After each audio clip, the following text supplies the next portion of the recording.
Hi everyone. तो recently government जो है उसके द्वारा जीएसटी और 7 के संबंध में एक नोटिफिकेशन जारी की गई है, नोटिफिकेशन नंबर 23/2024।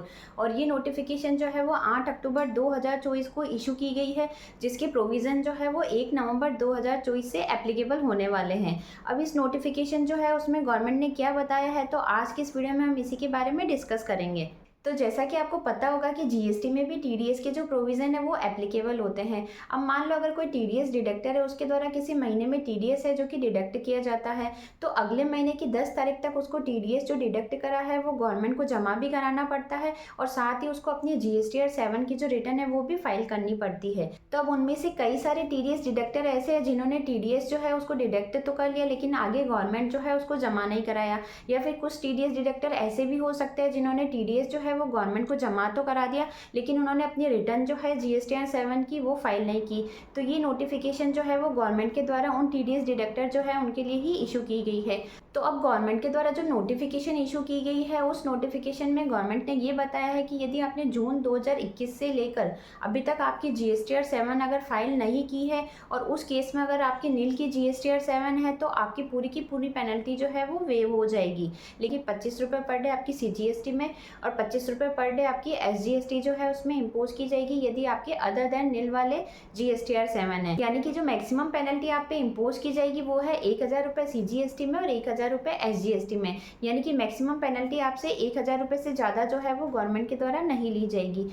तो ये जो फैसिलिटी है वो आपके जीएसटी पोर्टल पे बहुत ही जल्दी अपडेट हो जाएगी, क्योंकि पोर्टल जो है उसको अपडेट होने में थोड़ा सा टाइम लगता है।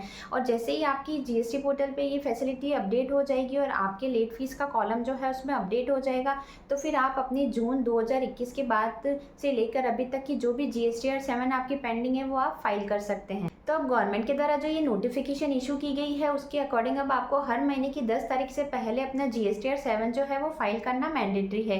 और साथ ही गवर्नमेंट जो है उसने जीएसटी में टीडीएस के जो प्रोविज़न है उसको कंप्लाइंस करना भी थोड़ा सा स्ट्रिक्ट कर दिया है। तो अब आपको हर महीने ध्यान रखना है कि आपको अपनी जीएसटी और 7 जो है वो टाइमली जो है वो फाइल करनी है, और साथ ही अगर आपने टीडीएस डिडक्ट कर दिया है तो वो भी आपको टाइमली गवर्नमेंट को जमा कराना है।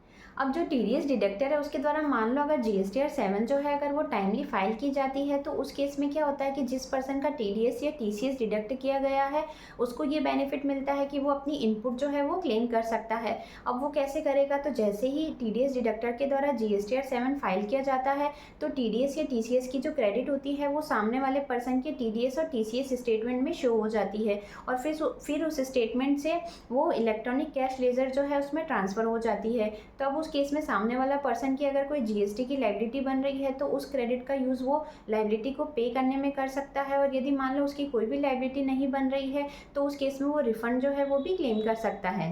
तो जिन भी पर्सन ने अपनी जीएसटी और 7 अभी तक फाइल नहीं की है, तो उनके पास एक बहुत अच्छा ऑप्शन है कि वो अपनी रिटर्न जो है वो फाइल कर सकते हैं। तो आई होप आज की जो ये वीडियो है वो आपके लिए यूज़फुल रही होगी। वीडियो से अगर किसी तरह की हेल्प मिली हो तो चैनल को लाइक शेयर एंड सब्सक्राइब करना ना भूलें। Thanks for watching.